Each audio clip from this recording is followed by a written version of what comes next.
Hello, and welcome to another segment of Geology 1 Processes and Products Lab DVD.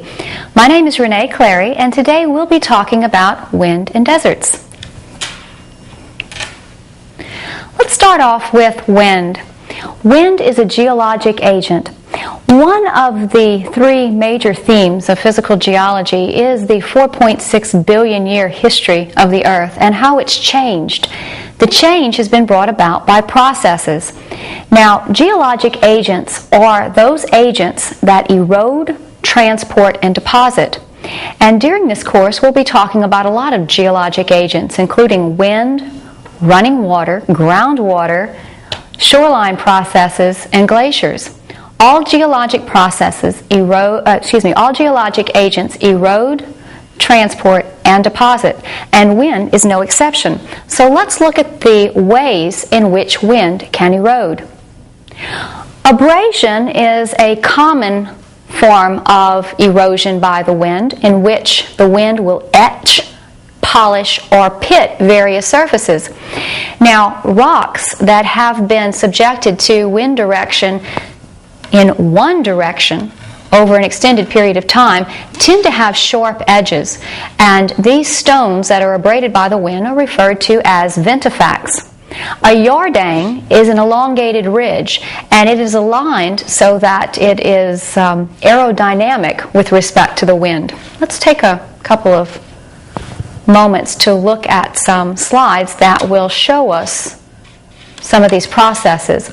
Our prevailing direction of the wind will be from the left to the right, and you can see that through time little pieces of sand that the wind will pick up and carry sort of bombard or sandblast the surface of this rock, so that over time we end up with a flat surface that's in the direction of the prevailing wind.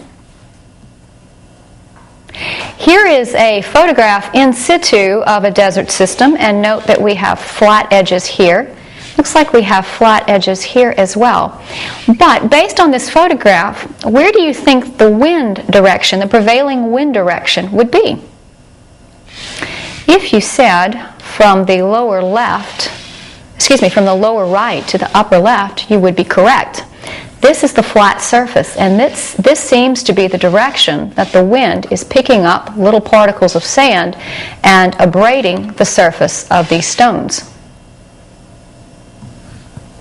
Now, interestingly, our first pictures of Mars from Spirit in January 2004 showed some of these same types of ventifacts or rocks, and this led scientists to conclude that there was an arid region and probably subject to some wind erosion on Mars. This is a yardang. Here we have an elongated ridge. We have a flat surface here, and we have a nice sloping surface here. Now remember, a yardang is aerodynamic with respect to the wind, so most probably the wind direction is from the right to the left, and we have abrasion and sandblasting, and now we have a nice streamlined tail to the yardang. This is an erosional feature. It's not a depositional feature. It's rock that has been abraded by the wind. Deflation is a common process, a common erosion process that is caused by wind. It's the removal of the fine, loose sediment that is in place on the surface of the Earth, and it will lower the ground level as more and more is eroded away. Now, in some desert systems, in some arid systems, you have not only the fine-grained stuff, but you also have bigger pieces, bigger pebbles that are mixed in with that fine-grained stuff. Well, as the wind erodes and takes away the fine-grained sand, what's left behind are the bigger pieces. So over time, as the finer stuff is winnowed out, the larger class settle out over the surface, kind of like a mosaic, and they tend to protect the other fine-grained stuff which is underneath. So although deflation has stopped, we still have some fine-grained sediments underneath. Let me show you in a photograph that we took out in the field. Well, first, this is a photograph of deflation, and you see this area is a hollow. It looks like the wind has taken and eroded a lot of the finer grained stuff from this area. Now, this is desert pavement. We see some larger grain clasts here, but when we take a hoe and remove that larger grain material, we see finer grain sands underneath. So what will happen in this case? Well, we sort of disturb the system, so the wind will now remove more and more of this fine grain stuff until again there are enough larger grained or larger particles left behind to protect this underlying fine grain stuff. Geologic agents erode, transport, and deposit. Transportation-wise, wind is not very strong. It's actually a fairly weak geologic agent, and it can only carry in suspension, in other words, in a sustained movement within the air column, only the very, very fine-grained stuff. Anytime you look at movement by sand, it's not at a great height above the surface of the land, unless you get a really severe dust storm or sandstorm. So, only the fine particles, the dust. And if you've read a little bit about American history, you know that in Kansas there were some dust storms in the 1930s as modern agricultural practices weren't in place yet, and farmers didn't realize that they had to plant tree breaks and also replenish the land. And the land essentially became non-productive, and storms of wind would pick up all of this loose sediment and carry it great distances. Bed load is the method by which the sand is transported. Since the sand is a little bit heavier than the silt and dust, the wind can usually only pick it up about 1 meter above the surface of the earth. So, the sand particles usually move by saltation, where they are lifted and are carried a short distance, and then the energy of the wind is not sufficient to keep them in place, so they fall back to earth. And this can happen over and over again, and slowly the sand will move in the prevailing direction of the wind. It causes abrasion. It's sort of like sandblasting in nature. The wind can also move sand by rolling or sliding. This diagram can give us a better idea of that. Here is the wind. And the wind will have sufficient energy to pick up sand grains and move them certain distances before they fall back to earth. So the sand grain will move, sort of hopping motion, but it never stays suspended above the surface of the earth for very long. It's too heavy, and the wind just doesn't have enough energy to keep it there. Okay, geologic agents erode, transport, and deposit. Let's look at some of the deposits that we see with wind. The most common, and the one we automatically think of, are the dunes. A dune is an accumulation of sand, but it has to be fairly near the source of the sand. Remember, wind can't pick up sand and carry it for long distances. The sand will move by saltation or by rolling or sliding. The dunes form when the sand encounters an obstruction and slowly accumulates around that obstruction. We have 4 basic types of sand dunes, and they are categorized according to their shape and also the availability of the sand. The Barkhan dune is crescent-shaped. It forms when there is little vegetation and also where there's little sand. Now, the thing to remember about a Barkhan dune is that it's going to be crescent-shaped, and the points of the crescent are going to point downwind. Let's show you that. Here's a diagram with the Barkhan, and see the crescent shapes. The wind is blowing in this diagram from the lower left toward the upper right, and you can see the points of the crescent, the points of the moon, point downwind. The big part of the crescent is actually at the beginning of the wind source, or upwind. Here is a photograph of a Barkhan dune in nature. Notice we do have a nice little crescent shape. It's not perfect. It's been modified just a bit. Where's the wind blowing? The prevailing wind.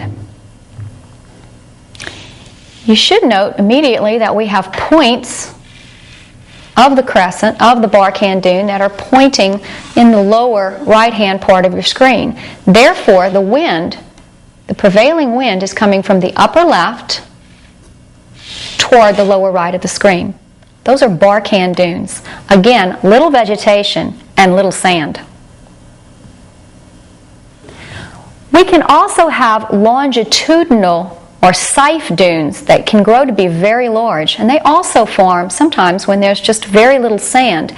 In this case, they are forming parallel to the wind, so if the wind is moving from the left to the right, the dunes will also form in parallel lines to the wind. Now, we usually need more than one straight wind direction. We have variable winds that can be separated by about a 100-degree angle. Let's take a look. Here we see the wind direction, and this diagram showing us between 100 and 150 degrees of separation that the wind is actually converging the sand into these dunes. The dunes are essentially parallel to the prevailing wind directions. These are longitudinal dunes. Now, here is an illustration where we see some longitudinal dunes, but as you might immediately suspect, this image has been artificially colored. Remote sensing. Our third type of dune is a transverse dune, and these form perpendicular to the wind. If the wind is moving from the left of the screen to the right, our dunes are going to be at right angles or perpendicular to that wind.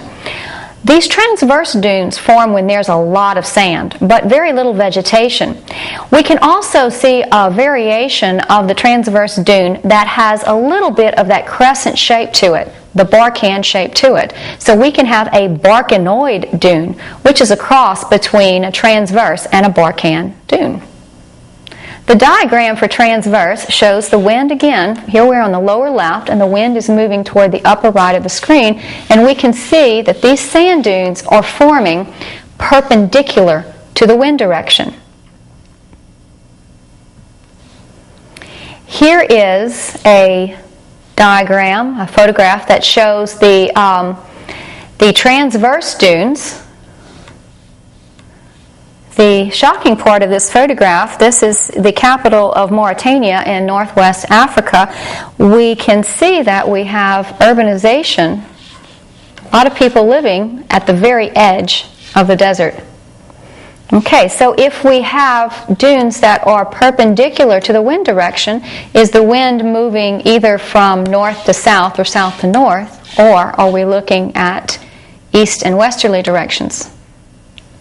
Since we have a transverse dune, we know that the wind has to be moving perpendicular to the dunes. And since it looks like this face is actually steeper than this, I would suspect that the wind is moving from the right toward the left. These are Barkhanoid dunes. They are sort of a mix between a transverse and a Barkhan dune. The last type of dune is the parabolic dune. These form in coastal areas. There is usually a little vegetation because the vegetation will anchor down the tips of the dune. A parabolic dune is very similar to a Barkhan dune. It's crescent-shaped. However, the differences are, and this is what you need to keep in mind, with a parabolic dune, the tips of the dune actually point upwind. Remember, the Barkhan dune's tips pointed downwind. Why do the parabolic dunes point upwind? Well, this is because there is vegetation anchoring the tips, and there's a blowout of sand in the middle. These usually form again along coastal areas. Here is a diagram showing we're right along the beach, and the wind direction, since the tips of these dunes are pointing in this direction, they're going to be pointing upwind. They're most likely anchored by vegetation. The wind direction is from the lower left toward the upper right. And in the middle of each of these parabolic dunes is a sand blowout, an area of deflation. These are star dunes. We can have some other varieties of dunes that are not as common and have some different wind directions than the four common ones. But again, in review, the four common types of dunes are the longitudinal dunes, which are parallel to the prevailing wind direction, the transverse dunes that are going to be perpendicular to the prevailing wind direction, the Barkhan dunes, which have the tips of the crescent pointing downwind, and the parabolic dunes, which have the points of the crescent pointing upwind and also anchored by vegetation. And those parabolic ones are found in coastal areas. In addition to sand dunes, we also have loess, and that is one word that has been pronounced more ways than I can remember. But this is wind-deposited finer material, silt and clay, and since it is fine and can be carried in suspension, it's often deposited very far from the source. Okay, we've talked about wind as a geologic agent. We've looked at the way it erodes, the way it transports, and the way it deposits. Let's turn our attention to deserts, arid regions where wind is prevalent. Now, when we use the term desert, we often think of a place that's very, very hot, very little vegetation. The very little vegetation is correct. However, there are deserts on every major continent, including Antarctica. We do not characterize a desert by its temperature. We characterize a desert by its amount of precipitation. And in order to be a desert, it has to receive less than 25 centimeters of precipitation annually. That's about 10 inches.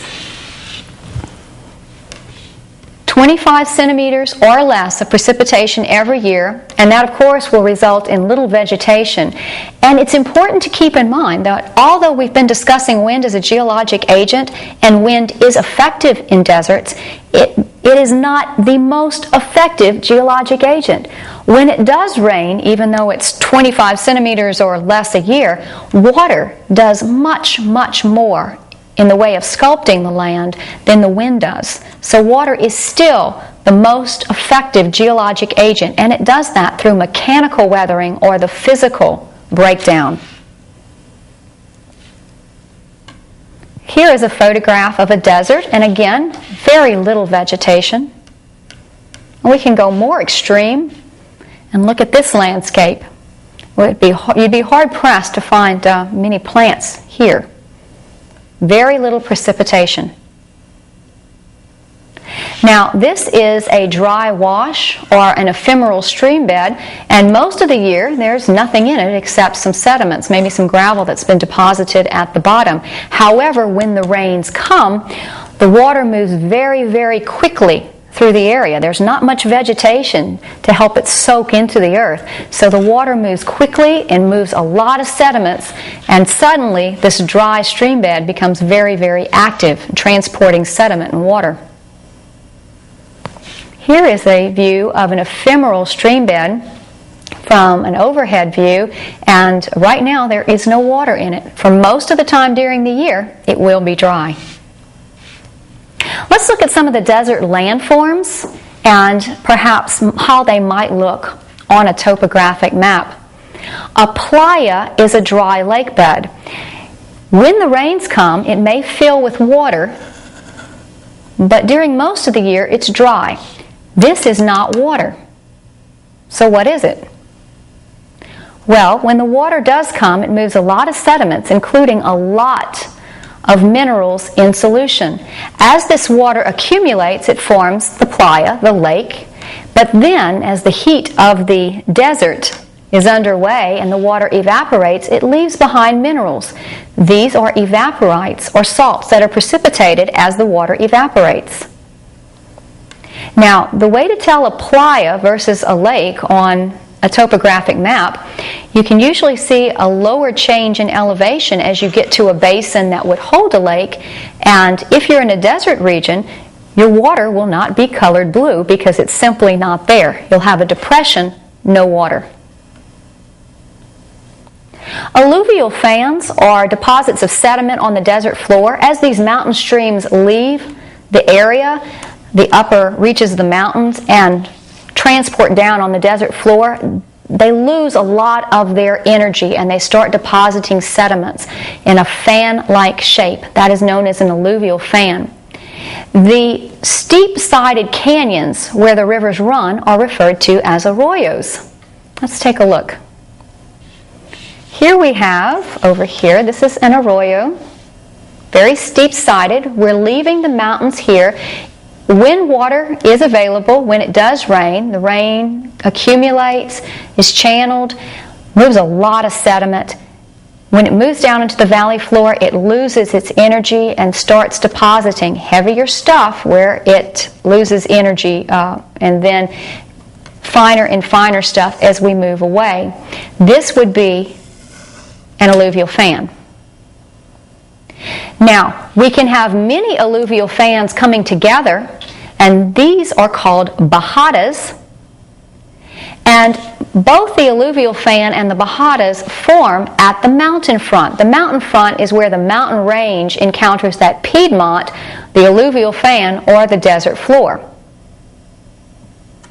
Here we have one alluvial fan, two alluvial fans. Here's one over here, and here's one over here. So collectively, instead of identifying individual alluvial fans, these would be bajadas.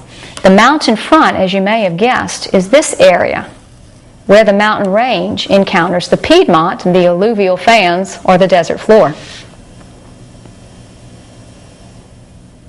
Inselbergs. As the mountains are eroded away, sometimes we have these resistant little pieces of mountain that are basically in the middle of the desert floor. They're referred to as Inselbergs, and one of the most famous of these is Ayers Rock in Australia. This is an Inselberg. Everything else has been eroded away. There's a retreating mountain front, and this is a remnant that has been left behind, more resistant than the rocks that were eroded away. And also we see buttes and mesas. Now the difference between a butte and a mesa and an Inselberg is the top of the butte or mesa. These tend to be flat topped. We have a retreating mountain front here. We have a nice little island left behind. It's probably more resistant, but it's flat topped like a table. This is called a mesa. A smaller shape with a flat top is referred to as a butte. Here we go. You can see we have a mountain front that's retreating, and we have some mesas. That looks like a little butte. I have a better picture. Here we go. These are buttes taken out in the desert. And here's another overhead shot. These would be mesas. And these little bitty ones, whoop, there's one and there's one. These would be buttes. Okay, so when you're given a topographic map, how exactly do you determine the desert features? How do you know what to do? First off, it's difficult to identify when created features on a map. It just is. So don't get frustrated. Take your time. The first clue, though, is lack of vegetation. If you don't see any green, and you see lots of changes in topography, or even if it's a flat area, chances are you might be in an arid region or a desert region. You can also look for areas where there is deflation by the adjacent sand dunes. You should have sand dunes that are adjacent to areas of deflation. The mesas and buttes would have flat tops. The Inselbergs would not be flat. Again, before we can even start identifying mesas and buttes, we first have to look at the map and identify it as a desert. Look for the lack of vegetation. And finally, you can pick out alluvial fans and bajadas because the delta, or the alluvial fan, the dry alluvial fan or bajada, will be in a fan shape at the base of the mountain front.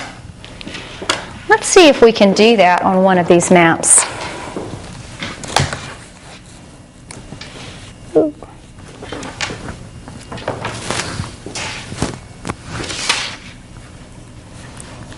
Now, how would we know that this is a desert region? What's the biggest tip? Would be lack of vegetation. Let me quickly change to another map.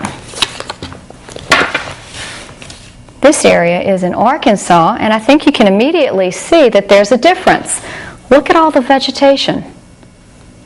Even though we have areas probably of higher elevation where there is no vegetation, we do see areas of green. That's not what we are encountering here. Okay, let's see if we can pick out some features on one of these maps. Here we would have a mountain front. Now, why would I know that's a mountain front? Look at the contour lines. See how we're looking more brown in this area, and that's because our slope is going to be steeper because the contour lines are a lot closer together. So we have a mountain front kind of moving around here. And what would these very broad spaced contour lines indicate? This would probably be an alluvial fan. We see, if you can pick that out, I'm not sure you can, but there is a light blue dashed line. This means that it's not always running. This is an ephemeral stream bed, but we do have streams that will leave these mountains and deposit alluvial fans on the Piedmont, on the desert floor. Let's move over here quickly. And we see some areas right in here of steep elevation coming to basically a point. There are still some contour lines in here, so we have some isolated little areas of high elevation. Now, would these be mesas, buttes, or Inselbergs? Well, a mesa is usually a fairly sized piece, so let's eliminate that immediately. And so we need to either focus on an Inselberg or a butte. Since we have contour lines even within this little bitty shape, we know that it's not flat. It does have a rise in topography that probably looks a little like this, kind of a little double-sided hump right here. So this would be an example of an Inselberg.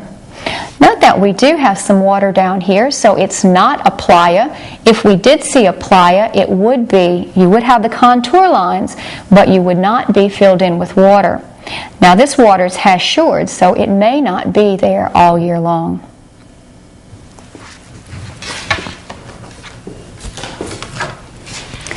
That will conclude our section today on wind and deserts. As always, if you have any questions, please feel free to email your instructor with any of your causes or concerns. He or she will be very happy to assist you. Thank you very much for joining me today, and have a good day.